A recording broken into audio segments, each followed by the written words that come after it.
Hace 3 años comenzaba un sueño. Primero fue el hermoso Caño Cristales, luego el paradisíaco San José del Guaviare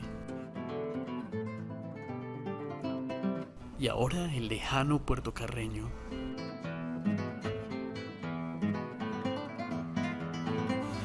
En un mundo de criaturas salvajes, ríos inmensos, planicies infinitas y suegras salvajes, donde todo es posible, él decide vivir como un vagabundo, de la forma más cara y peligrosa posible, viajando en moto.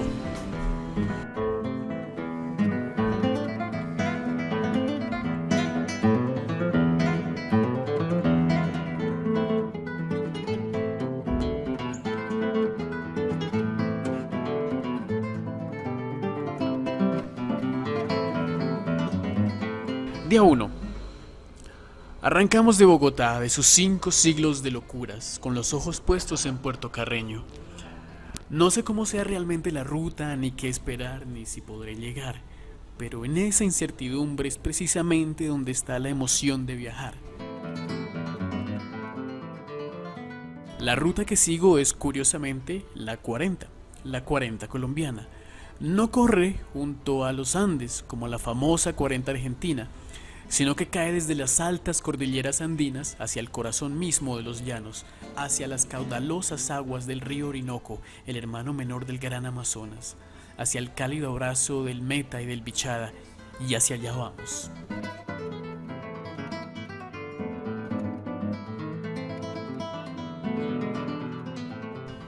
El primer tramo desciende de la fría sabana de Bogotá hasta las calurosas llanuras del Meta. Pronto cambiamos la ruana por el poncho, el tamal por las hallacas, las vacas gordas de leche por las vacas delgadas de carne, y las montañas por un mar verde de pastizales, esteros y morichales.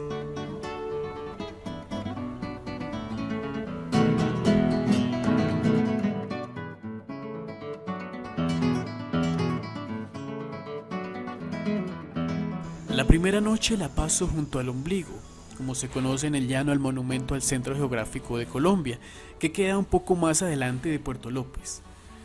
Las superficies del obelisco están decoradas con relieves que resaltan elementos propios de la cultura llanera.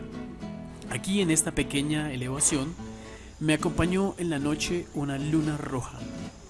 En este mismo punto, escribió a esta misma luna el maestro Jorge Villamil: luna roja que saliendo va de llano, se ve roja porque arde en los pajonales, va copiando la silueta de las palmas, ay de las palmas en los verdes morichales.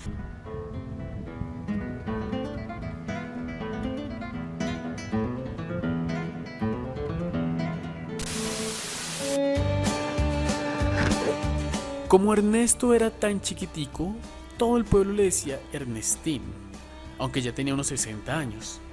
Lo curioso de Ernestín era que acostumbraba a caminar con la cabeza inclinada hacia la derecha.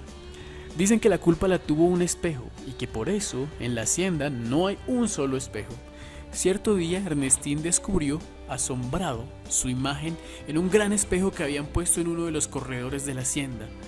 Se miró, se contempló, se apreció, se admiró y posó hasta que descubrió que se veía mucho más hermoso con la cabeza inclinada hacia la derecha. Al menos no tiene inclinaciones izquierdistas, decía el papá.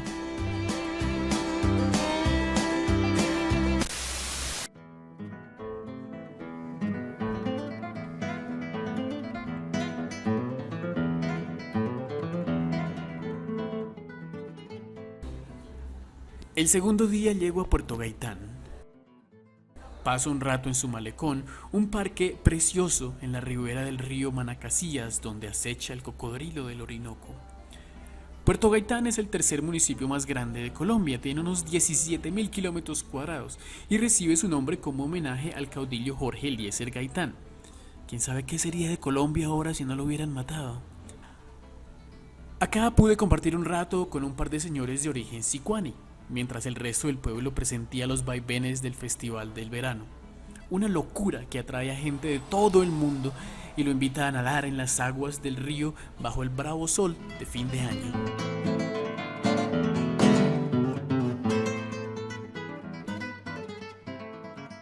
El dragón y yo debíamos seguir en busca de los misterios que hay entre los morichales y las historias que se ocultan en los esteros. Más adelante de Puerto Gaitán termina el asfalto y comienza un largo tramo pedregoso y polvoriento que es un infierno de barro en días de lluvia.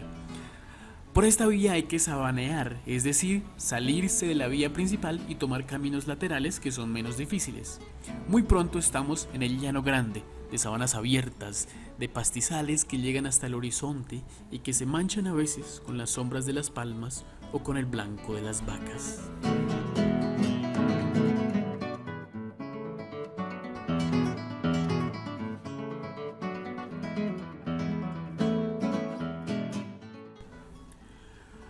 Como los tiempos no dan espera, también hay en el llano mucha agroindustria. Muchos terrenos baldíos ahora están llenos de eucaliptos, acacios y otros árboles que luego se convierten en acerrín, en papel, en tablas y hasta en ropa. Aún hay petroleras que continúan sacando la riqueza sin dejar siquiera una carretera decente. Hay cultivos inmensos de palma de aceite y hay, sobre todo, un gran vacío que antes llenaba la selva sagrada del Amazonas, con todo y pumas y tucanes y papagayos y hombres y mujeres que comprendían sus leyes. Ya a punto de salir del Meta, cruzo por un resguardo indígena donde hay 3 retenes. Me dejan pasar sin problema.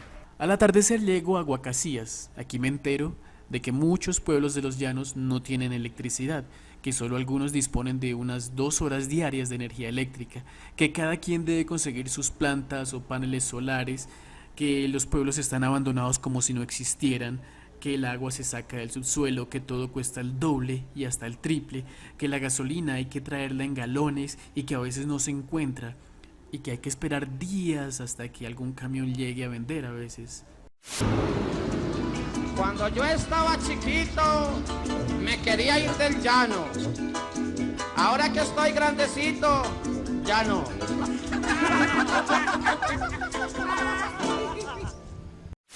Ya acabó la vaquería, solo tiene 19 años, pero todos los ha vivido en estas hermosas tierras. Pero esa historia no es la de este llanero, sino la de su patrón. El patrón pasó por esta misma vía hace muchos años, cuando era un estudiante universitario en la capital. Había comprado un caballo y pasó por esta misma trocha, conociendo el llano. El embrujo del sol de colores cayendo en el horizonte lo hechizó. Y él dejó todo por el llano. Cambió los libros por los lazos y las aulas por las inmensas sabanas.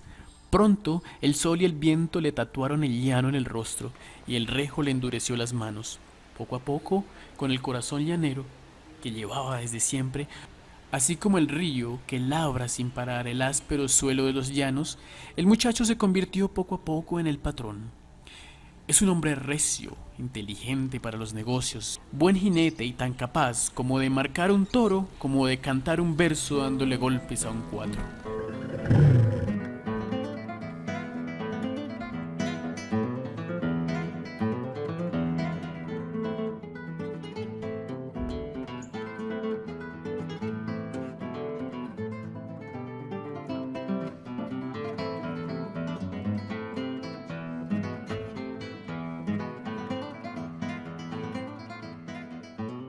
El tercer día continuó entre sabanas fantásticas.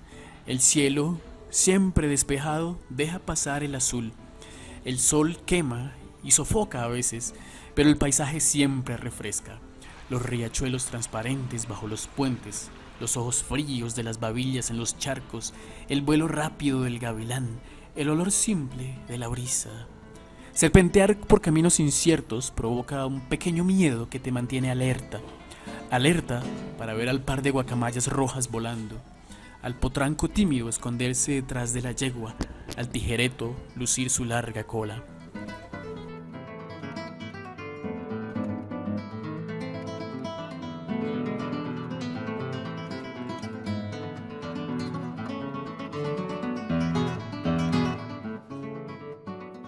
Llego a la primavera. Un poco de asfalto me da un instante de descanso. Aquí aprendo acerca de rutas que me pueden llevar hasta Yopal y que pronto cruzaré luego de navegar las aguas del río Meta. Pero nuevamente, muy pronto, La 40 colombiana nos llama y seguimos su voz. La trocha reaparece y reaparecen las garzas blancas junto al ganado y los lagartos tomando el sol, los molinos de viento sacando agua. Paro junto a un lago. En verano, muchos peces mueren porque quedan atrapados lejos del cauce principal. Yo no podía dejar morir estos animalitos, así que pasé un rato tratando de llevarlos a...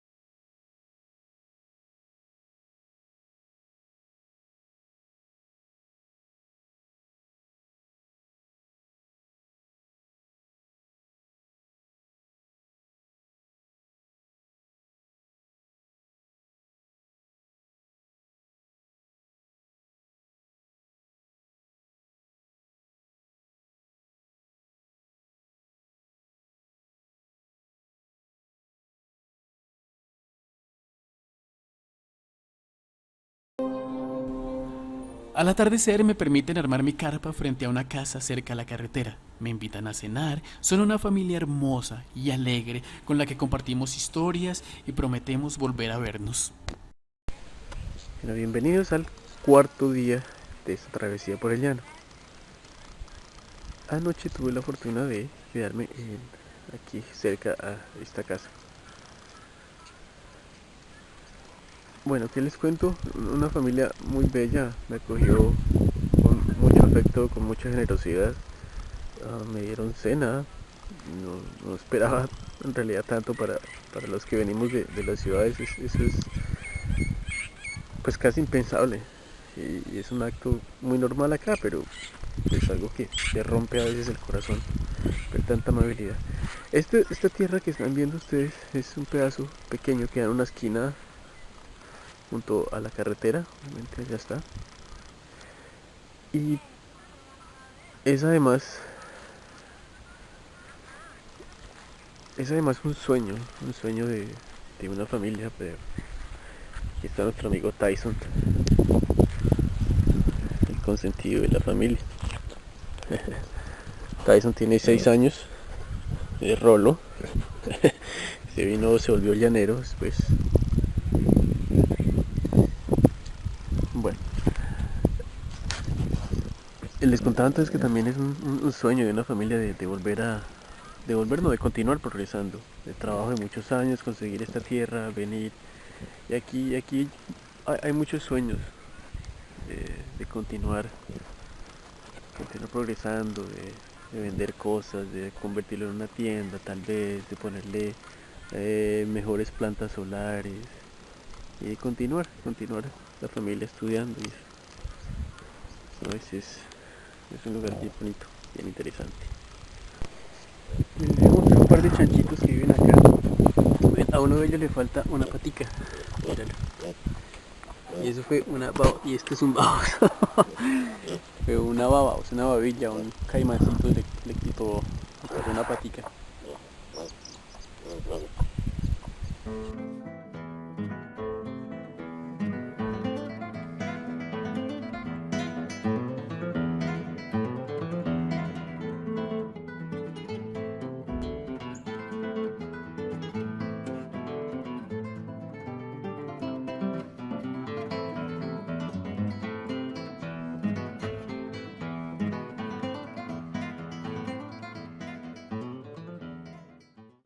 El cuarto día me muestra tierras menos solitarias y me ofrece una vía de menor dificultad.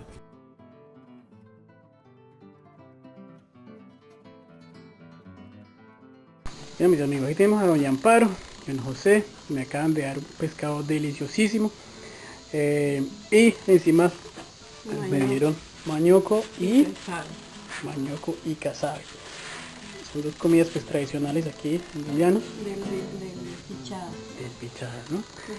Bueno, pues muchísimas gracias, que estén muy bien. Bueno, a la orden. Feliz día.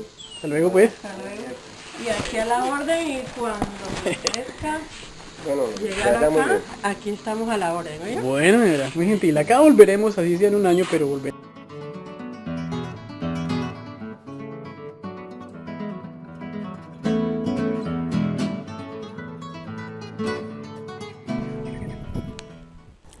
En su relato Solo para fumadores, el escritor peruano Juan Ramón Ribeiro habla sobre los placeres de fumar y cómo su vida parecía girar en torno al humo.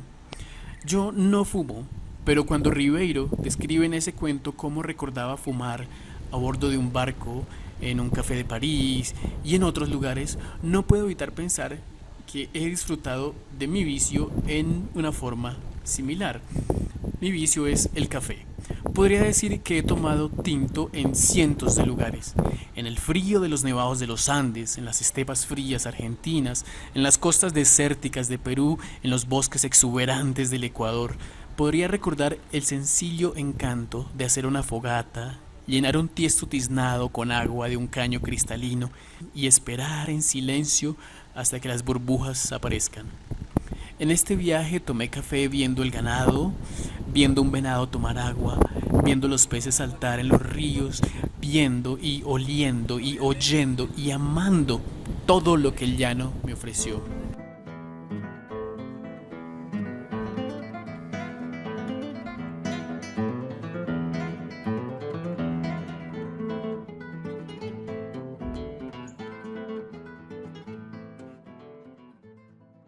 El quinto día llego finalmente a Carreño, pero antes encuentro a este gran motociclista que estaba haciendo esta ruta por segunda vez y que planeaba hacer otras mucho más exigentes en los próximos días. En Carreño se hicieron algunos ajustes a la moto, cambiaron los rodamientos traseros, el aceite, las pastillas y la batería, que no pudo escoger otro lugar para morir que la mitad de los llanos orientales. Mi sueño era ver el Orinoco, el tercer río más caudaloso del mundo, donde aún sobreviven enormes cocodrilos, donde pasó Alexander von Humboldt, maravillado por los años 1800, viendo los delfines rosados, aquí donde beben cautelosos los últimos jaguares. Guardé mis cosas en un hotel y me fui a caminar por la capital del Bichada.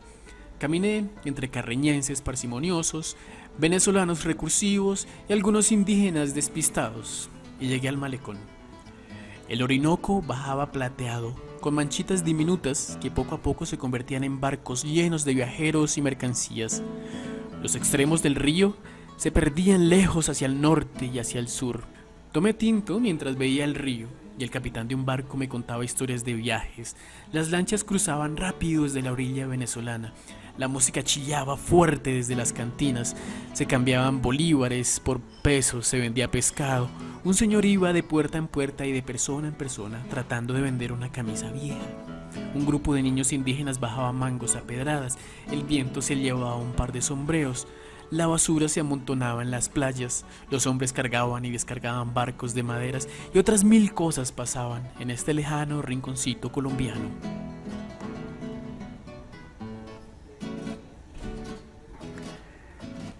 El sexto día recorrí el Cerro de la Bandera. El viento traía el fresco del Orinoco. El verde se estiraba magnífico en todas direcciones hasta más no poder.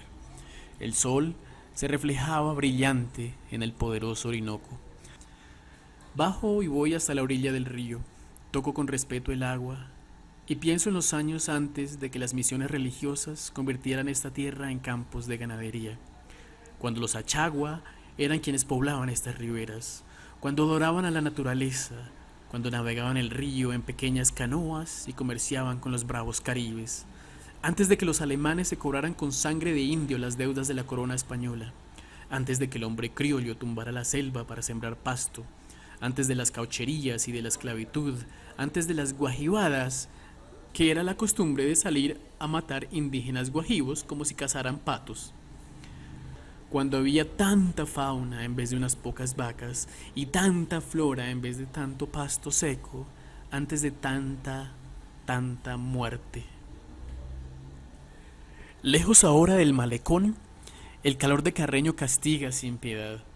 Compro un par de recuerdos para los amigos que hice de camino, para la hermosa Amparo y su esposo Juan, para el pequeño Camilo y su trabajadora madre, y para la vanidosa Rosita.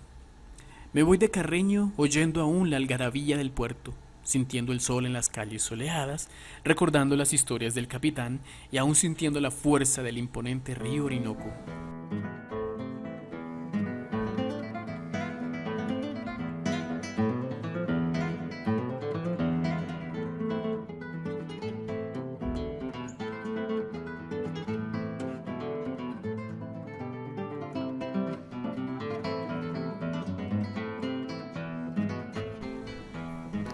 El séptimo día deshice mi camino y llegué hasta la laguna donde estuve tratando de salvar algunos peces, ¿recuerdan? Acampé ahí.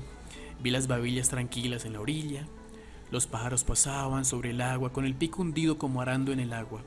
Una pareja de toches anidaba en un árbol y a las 6 de la tarde, cuando el sol ya se escondía, un venado se acercó con timidez a beber.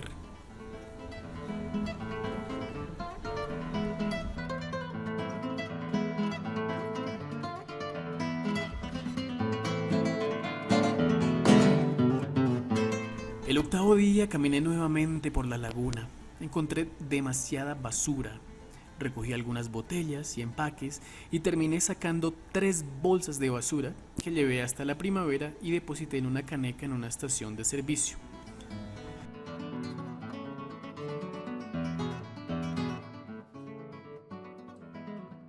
Decidí entonces irme hacia Arauca. Desde la primavera llegué al río, pasé en un planchón, descendí en la Hermosa, donde el joropo retumbaba en las tiendas, y me perdí por la trocha esperando ver quién sabe qué más.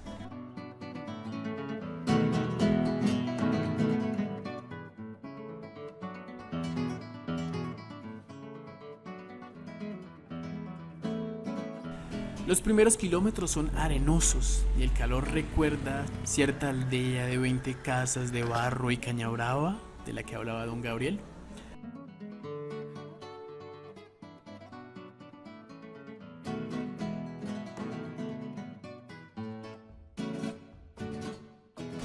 Luego el terreno se vuelve pedregoso, pero pronto, muy pronto encuentro el premio que buscaba. Como la piedra se saca del lado de la vía para esparcirla sobre la vía, quedan huecos. En esos huecos se forman charcos y esos charcos dan vida a mucha fauna. Entonces, una familia de chigüiros se refresca en uno de esos charcos. Cada charco parece tener su familia de babillas. Hay tortugas que los llaneros llaman morrocois o morrocoyas. También hay patos y hay otras muchas aves y algunos venados.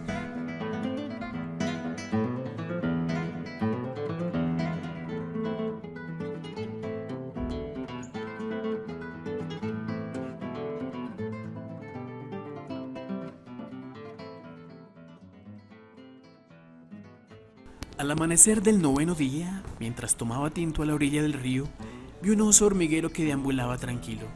Luego de verlo un rato y acercarme lo más que pude, seguí mi camino por esta trocha del Arauca vibrador, entre palmares, garzas rosadas y estepas calurosas. Lo más hermoso que vi fue un grupo de vacas y garzas que dormían la siesta bajo la sombra de un árbol.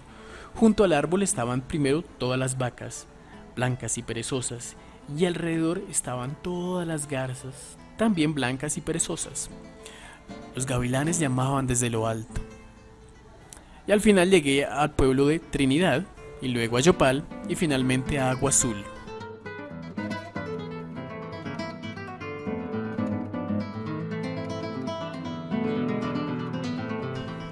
El día 10 salí temprano de Agua Azul hacia Maní. Llegué a La Pollata y crucé nuevamente el río Meta a bordo de una lancha.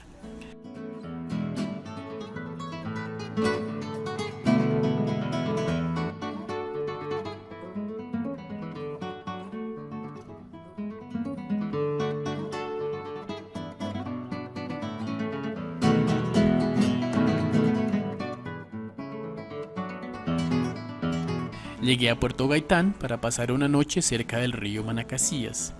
El fin de año ya había traído su alegría y el río estaba repleto de turistas.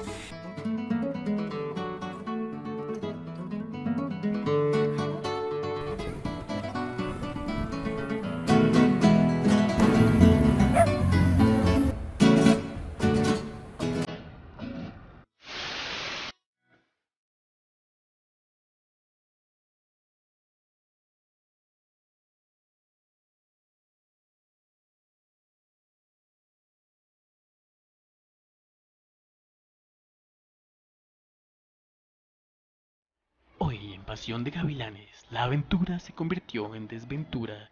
Leandro Federico pierde todos los documentos y la plata y debe cancelar el resto del viaje. ¿Cómo regresará Leandro Federico a los fríos brazos de Ciudad Cachaca? Y si regresa, ¿venderá al fin la motocicleta y se volverá una persona de bien? No se pierda el espeluznante final. El día 11 decidí continuar por otras rutas, pero una desgracia sucedió. Perdí todos mis documentos y mi dinero, y no pude continuar con el viaje, así que tuve que regresar a Bogotá bastante desconcertado. Planeaba viajar unas 2 semanas más, repetir algunas rutas llaneras que había hecho antes y hacer una ruta que tenía pendiente en el Huila, pero no se pudo. A pesar de ello, mirando atrás, haber estado a metros de animales que solo había visto en fotos o en zoológicos, haber hecho parte del llano, de ese llano de los poemas que recitaba Juan Harvey Caicedo, haber encontrado hermanos distantes con quien hablar de cosas que jamás hubiera imaginado, haberme caído y vuelto a levantar, haber bebido en un riachuelo con temor a los grillos, haber tocado las arenas milenarias de la orilla del Orinoco, haber oído historias de tigres y culebras gigantes y otro montón de cosas a las que no podría poner precio, porque ¿qué precio tiene la brisa del río Meta, el atardecer en Bichada, el resoplido del ganado bravo, un trago de agua con mañoco bajo el calor abrasador? Tanto hace que esta sencilla aventurita haya aportado mucho a mi vida.